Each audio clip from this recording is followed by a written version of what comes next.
हक साहब ने कहा कि हम जुमलाबाजी नहीं करते, जो कहते सच्ची बात कहते हैं। एक मैं पश्चिम बंगाल से बहुत ज़्यादा उतना परिचित नहीं जितना यूपी से हूँ, लेकिन फिर भी थोड़ी बहुत नज़र रहती है पत्रकार के नाते। भवानीपुर में एक मक्खन पट्टी करके मार्केट है जहाँ से ममता जी लड़ रही हैं। वहाँ 40 से ज़्यादा दुकानें जल के राख हो गई। ममता जी ने कहा बड़ी दुकान जिसकी थी उसको 2.5 लाख, और जिसकी छोटी दुकान थी उसको 1.5 लाख रुपया देंगे, और 10,000 रुपया खाना खर्चा के लिए तुरंत देंगे। क्या वहां अभी तक पैसा नहीं पहुंचा? 10,000 कुछ लोगों को मिले, वो भी सबको नहीं मिले, और 2.5 लाख तो मिले ही नहीं। ये तो भवानीपुर का हाल है जहां से ममता जी लड़ रही चुनाव,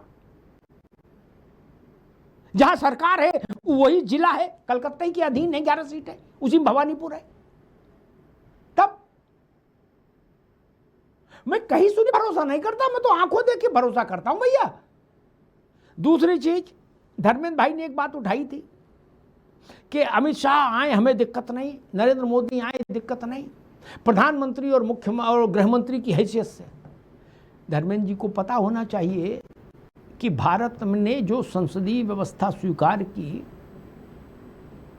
उस व्यवस्था में, और वो नियम सब पर लागू है, सपा हो, बसपा हो, भाजपा हो, कांग्रेस कोई सरकार में रहेगी उस पर लागू होंगे।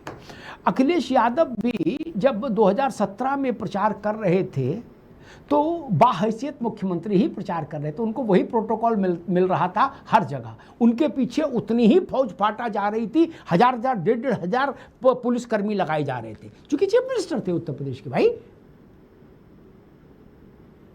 और एनएसजी अलग से। तो हम करें तो लीला और दूसरा करे तो ये ठीक नहीं ना। ममता जी भी प्रचार में जहां जा रही है, चीफ मिनिस्टर का प्रोटोकॉल उनको फॉलो कर रहा है। किसने बता दिया नहीं कर रहा? तराजू तो रखो यार अपने पास। ममता बनर्जी और एहतशामुल हक में अंतर रहेगा ना सड़क पर निकलने पर, कि नहीं रहेगा?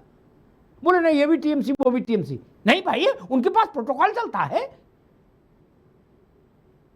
उनके आने से पहले स्थान की जांच पड़ताल होती है, डॉग स्क्वाड होता है, उसमें पूरा एक प्रोटोकॉल है, ब्लू बुक है पूरी। गजब बात कर रहे हो, ये तो सीखो समझो भाई। बोले ना हमारे नेता कहीं मुख्यमंत्री हैं तो उन्हें पूरा प्रोटोकॉल आखिरी दिन तक मिले, लेकिन भाजपाइयों को नहीं मिलना चाहिए। क्या ये नंगे पांव रिक्शे में बैठ के आए प्रधानमंत्री, तब हम मानेंगे चुनाव है? तो भैया आप अपने घर बैठो, वो काहे को आएंगे? और मैं बता दूं, नए लोगों को सीखना भी चाहिए। ये व्हाट्सएप कई बार भ्रमित कर देता है, सच्ची घटनाओं से सीखना चाहिए।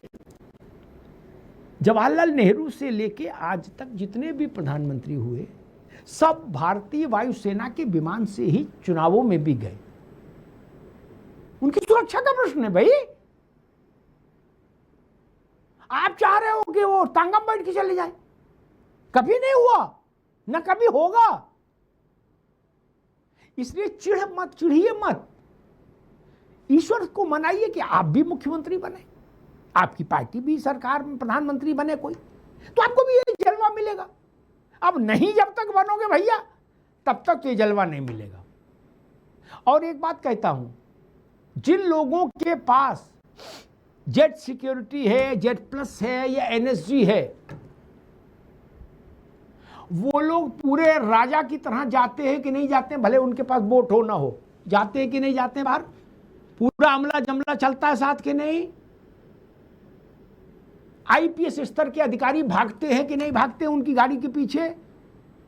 राजी बोलो जोर से, हाँ भागते ना। ऐसा तो नहीं राहुल जी कहीं जा रहे हैं तो एक होमगार्ड बैठा दिया, बोले जाओ इनको निकलवा दो, घुमा लाओ, है नहीं ना। आईपीएस स्तर के अधिकारी भागते हैं उनकी कार के पीछे।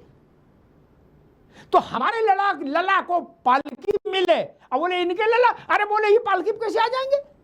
ये नहीं चलेगा भाई साहब,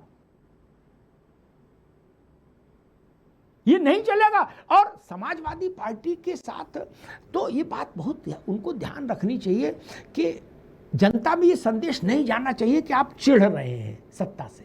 आप सत्ता के प्रतिस्पर्धी बनिए, वैकल्पिक मॉडल रखिए, लेकिन आप चिढ़ रहे हैं तो चिढ़ से कुछ हासिल नहीं होता सिवाय नकारात्मकता के।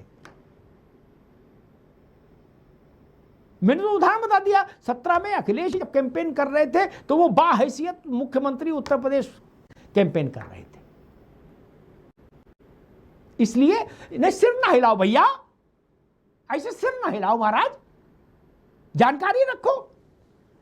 और एक भी उदाहरण भारत में ऐसा नहीं, एक भी उदाहरण नेहरू जी से लेके और आज तक जहां प्रधानमंत्री ने कहा हो कि मैं अपने पार्टी कार्यालय में अखबार बिछा के सो जाऊंगा, संभव नहीं। आपकी भावना हो सकती है लेकिन आपको व्यवस्था इस बात की इजाजत नहीं देगी। आप प्रधानमंत्री हैं तो प्रधानमंत्री की तरह रहेंगे। जो भूतपूर्व हैं वो तो रौला चौला बचाए घूम रहे हैं, हक साहब भी मुस्कुरा रहे हैं क्या, और हम प्रधानमंत्री मुख्यमंत्री चाह रहे हैं कि नहीं आप सड़क पर ऐसे चलो। दूसरी बात, इस बात पर कई बार पब्लिक डोमेन में चर्चा करने की कोशिश हुई लेकिन ऑल पार्टी नेताओं ने उसको दबा दिया। मेरे जैसे कुछ लोगों ने इस विषय को उठाया कि एक नई आचार संहिता बना लो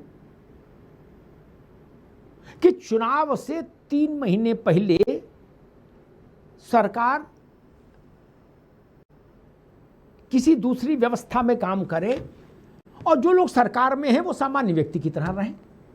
किसी ने नहीं माना, अच्छा किसी ने नहीं मानी मेरी बात। बोले कैसी बात कर रहे हो, आखिरी कष्ट तक मजा लेंगे, आप समझ रहे हैं ना। बोले टिकट लिए आखिरी गाना भी देख के जाएंगे। बोले अग्निहोत्री जी की देख लो, ये करे आधा आधा गाना छोड़ दो। क्यों? उस सिगरेट वाले कहते ना आखिरी कष्ट तक मजा लेंगे, वो जो सत्ता है, आखिरी कष्ट तक मजा लेंगे और टोटा तक, जब तक बिल्कुल काला ना पड़ जाए तब तक पिएंगे। हक साहब आप तो जानते हैं पुराने आदमी, और दूसरे को उपदेश दे रहे हैं हम लोग, ये नहीं चलेगा। ममता जी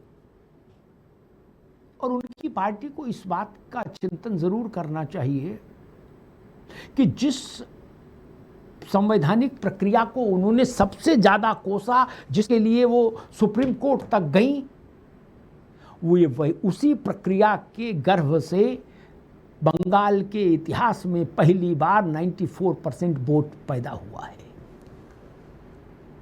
सल्यूट करिए और अपनी गलतियों के लिए माफी मांगिए।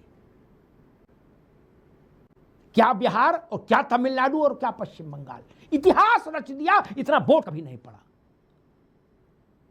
एसआईआर के लिए जितनी गंदी बातें आप लोगों ने कही चुनाव आयोग के लिए, अब खेत जताना चाहिए। और भाजपा और उत्तर प्रदेश जैसे बड़े राज्य में अखिलेश जी की पार्टी है, उनको अब इस बदले हुए अंदाज से अपनी रणनीति बनानी चाहिए, ये मुझे ऐसा लगता है। मैं फिर दोहरा दूं, उत्तर प्रदेश में 85 से 90% वोट पड़ेगा, जो कभी किसी ने नहीं देखा होगा। उत्तर प्रदेश में कभी नहीं देखा होगा, उतना वोट पड़ेगा। तो जब वोट उतना पड़ेगा तो उसको संभालना भी पड़ेगा ना। बंगाल से, बिहार से, तमिलनाडु से सबक लीजिए। अभी 8-10 महीना बाकी है उत्तर प्रदेश में, नहीं तो फिर सावधानी हटी और दुर्घटना घटी। धन्यवाद।